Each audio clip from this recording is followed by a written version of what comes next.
Assalamualaikum warahmatullahi wabarakatuh. Selamat datang di Laboratorium Anatomi Fakultas Kedokteran Universitas Jenderal Sudirman. Perkenalkan, saya Iqbal Raka Perdana, Asisten Anatomi tahun 2021. Di sini kita akan belajar bersama terkait sistema skeleton, khususnya ossa membri inferioris. Sebagai pendahuluan, ossa membri inferioris dibagi menjadi dua bagian. Yang pertama, ada cingulum pelvicum atau gelang bahu yang terdiri dari os coxae, os sacrum, dan coccygeus.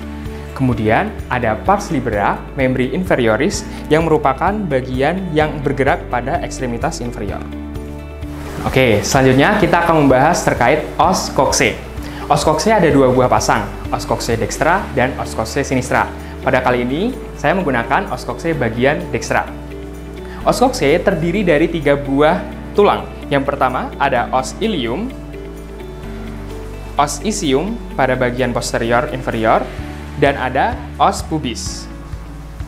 Pada os ilium, kita amati ada sebuah dataran atau cekungan yang luas yang bisa disebut sebagai fossa iliaca. Kemudian, di atasnya terdapat suatu peninggian yang disebut crista iliaca.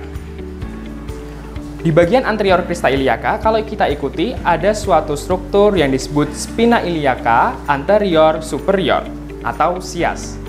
Di inferiornya terdapat struktur spina iliaca anterior inferior.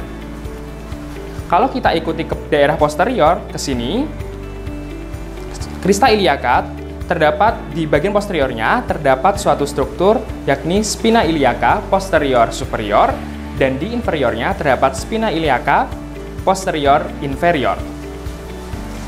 Lalu, dari tampakan internal juga terdapat suatu struktur di sini yang disebut sebagai facies auricularis os ilii yang akan berartikulasi dengan facies auricularis os sacri membentuk articulatio sacroiliaca. Kemudian, kita amati pada bagian luar. Di sini terdapat facies glutea yang akan menjadi pelekatan bagi muskuli gluteus. Baik, selanjutnya, setelah membahas os ilium, kita berlanjut ke bagian bawahnya, yakni ada os ischium, yang lokasinya di posterior inferior dari coxae. Di os ischium terdiri dari bagian korpus dan juga bagian ramus. Pada bagian korpus, khususnya di bagian posterior dari os ischium, kita dapati suatu rigi kasar atau tonjolan rigi kasar yang disebut sebagai tuber ischiadicum. Selain itu, pada bagian posterior juga terdapat suatu tonjolan berbentuk segitiga yang bernama spina ischiadica yang memisahkan incisura ischiadica mayor di superiornya dan incisura ischiadica minor di inferiornya. Lalu, ramus osis ischii akan bergabung dengan ramus inferior osis pubis membentuk ramus ischiopubik. Kemudian, batas antara os ischium dan juga os ilium terdapat suatu garis yang disebut sebagai linea arcuata. Namun di sini tidak bisa terlihat jelas. Berikutnya kita lanjut ke bagian depan sini, yakni adalah os pubis. Os pubis terdiri dari bagian korpus, ramus superior, dan juga ramus inferior. Pada bagian korpus, khususnya di anterosuperiornya, terdapat suatu peninggian yang disebut sebagai crista pubica. Lalu terdapat proyeksi ke lateral di sini dari crista pubica yang disebut sebagai tuberculum pubicum. Serta pada bagian korpus osis pubis terdapat suatu facies symphysialis osis pubis yang akan berartikulasi dengan struktur yang sama pada daerah kontralateralnya dan dihubungkan oleh suatu jaringan ikat tulang lunak yang disebut sebagai symphysis pubica. Kemudian, pada bagian ramus superior terdapat suatu peninggian di sini yang disebut sebagai pecten osis pubis. Selanjutnya, kita beralih kepada os coxae di bagian eksternal. Di sini terdapat suatu cekungan atau suatu mangkok yang besar yang disebut sebagai acetabulum. Acetabulum nanti akan berartikulasi dengan caput osis femoris membentuk articulatio coxae. Apabila kita lihat lebih dalam, di acetabulum terdapat suatu bagian yang halus. Ini merupakan bagian artikular yang berbentuk seperti bulan sabit. Struktur ini bernama facies lunata. Sedangkan di sini terdapat suatu cekungan yang dangkal yang bisa disebut sebagai fossa acetabuli. Kemudian, bagaimana cara membedakan os coxae dextra dan os coxae sinistra? ada beberapa struktur yang kalian perlu pahami. Yang pertama adalah, perhatikan bahwa os pubis itu selalu lokasinya di anterior. Kemudian bisa dilihat dari struktur lubang di sini yang bernama foramen obturatum, yang lokasinya berada di inferior. Serta kalian bisa lihat struktur acetabulum yang lokasinya pasti ada di bagian lateral dari os coxae. Sehingga kalau kalian melihat struktur ini adalah os coxae bagian ini di lateral, bagian dextra. Selanjutnya kita akan berlanjut ke regio femoris. Terdapat suatu tulang yang paling panjang di bagian tubuh kita, yakni os femur. Femur secara garis besar dibagi menjadi epiphysis proximalis, diaphysis, dan epiphysis distalis. Kita bahas mulai dari epiphysis proximalis. Pada epiphysis proximalis, ada struktur caput femoris atau kepala femur, kemudian ada column femoris, dan terdapat dua penonjolan, yakni ada trochanter major dan juga trochanter minor. Lalu, yang perlu teman-teman perhatikan adalah bahwa caput femoris selalu mengarah ke medial. Ini arahnya ke medial, nanti akan berartikulasi dengan acetabulum os coxae. Kemudian, bagaimana cara membedakan antara femur anterior dan femur sisi posteriornya? Dan bagaimana cara membedakan femur dextra serta femur sinistra? Kita perhatikan bahwa pada sisi anterior os femur, di sini ada suatu garis dari trochanter major yang berlanjut ke trochanter minor. Garis ini disebut sebagai linea intertrochanterica, yang merupakan pertanda bagi sisi anterior dari femur. Kemudian kalau kita lihat dari sisi posterior, ada suatu peninggian di antara trochanter major dan trochanter minor. Peninggian ini disebut sebagai crista intertrochanterica, yang merupakan penanda dari sisi posterior femur. Lalu, apabila kita lihat dari diaphysis, pada sisi anterior femur, dia tampak halus. Dibandingkan pada sisi posterior femur, dia tampak kasar. Di sini terdapat suatu rigi, suatu krista yang menonjol seperti ini, yang disebut sebagai linea aspera. Linea aspera terdapat dua bagian, yakni ada labium medial. Ingat bahwa medial itu ke arah caput femur, labium medial, dan juga labium lateral. Untuk labium medial, kalau kita ikuti ke arah superior, labium medial akan berlanjut sebagai linea pectinea.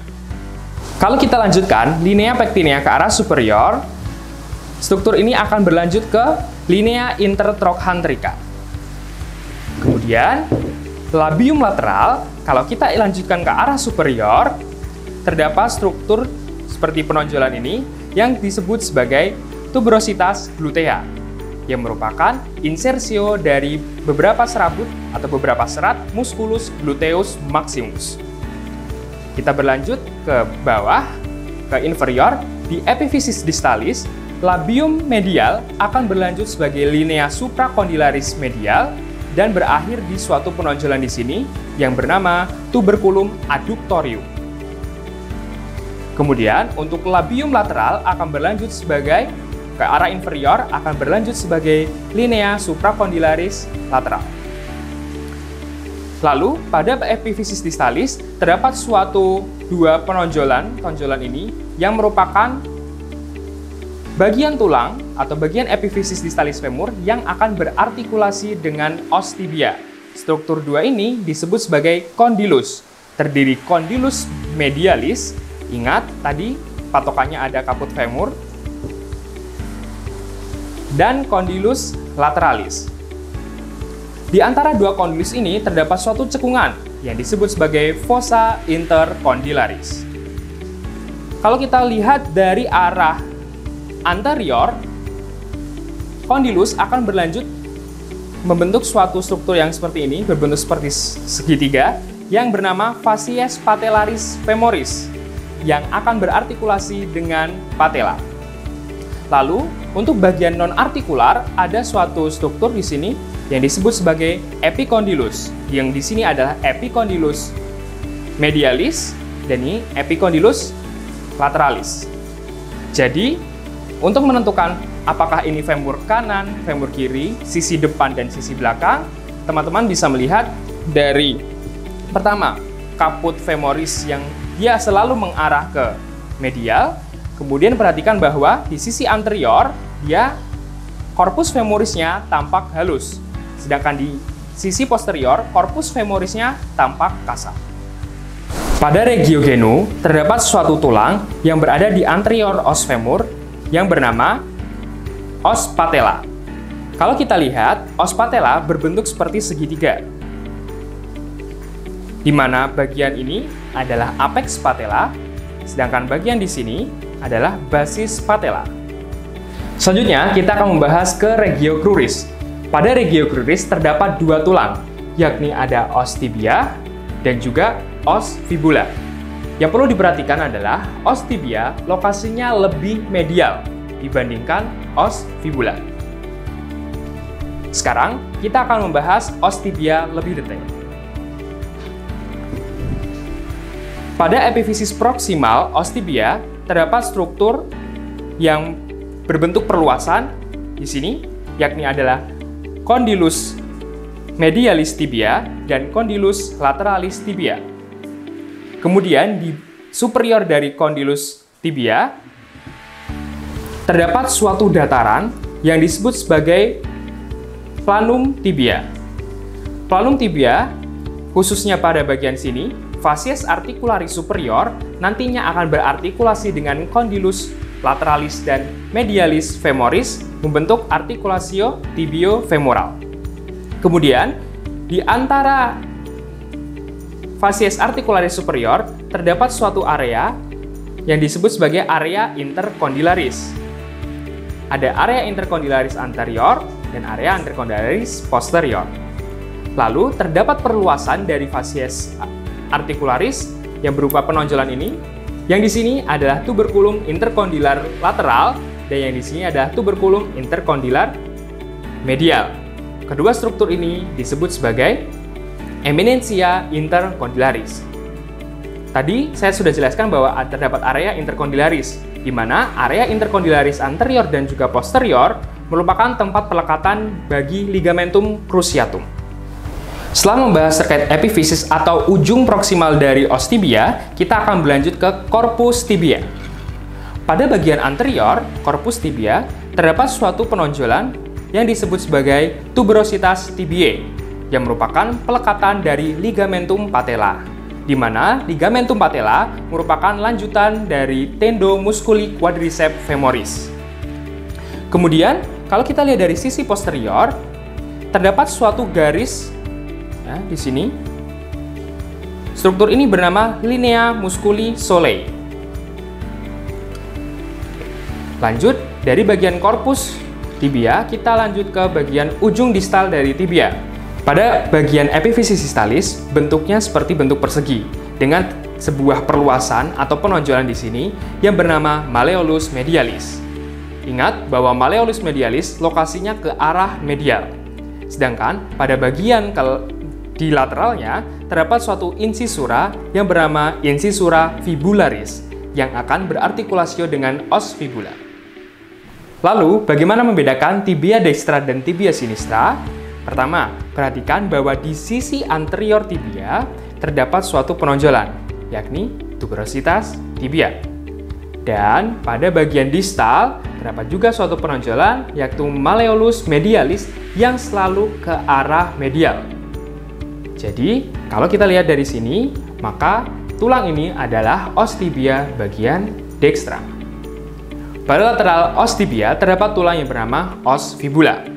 Bagaimana cara membedakan bagian proksimal dan bagian distal os fibula? Yang perlu diperhatikan adalah bahwa pada bagian proksimal os fibula dia tampak seperti membulat. Sedangkan pada bagian distal dia tampak seperti memanjang. Seperti ini. Os fibula dibagi menjadi beberapa bagian. Pertama, ada caput fibula, column fibula, dan corpus fibula. Pada caput fibula, dia akan berartikulasi dengan os tibia, membentuk articulatio tibiofibular proximalis. Lalu, pada bagian distal dari os tibia, di sini terdapat suatu penonjolan yang bernama malleolus lateralis. Perlu diingat bahwa malleolus lateralis lokasinya di lateral dari os tibia. Selanjutnya, kita akan membahas pada tulang regiopedis, yakni ada ossa pedis. Ossa pedis terdiri dari beberapa tulang. Yang pertama, ada ossa tarsalia, ada ossa metatarsalia, dan juga ossa digitorum pedis atau phalanges pedis. Pada ossa tarsalia dibagi menjadi beberapa kelompok. Ada kelompok proksimal, kelompok tengah, dan juga kelompok yang distal. Pada kelompok proksimal terdapat dua tulang, yakni ada os talus.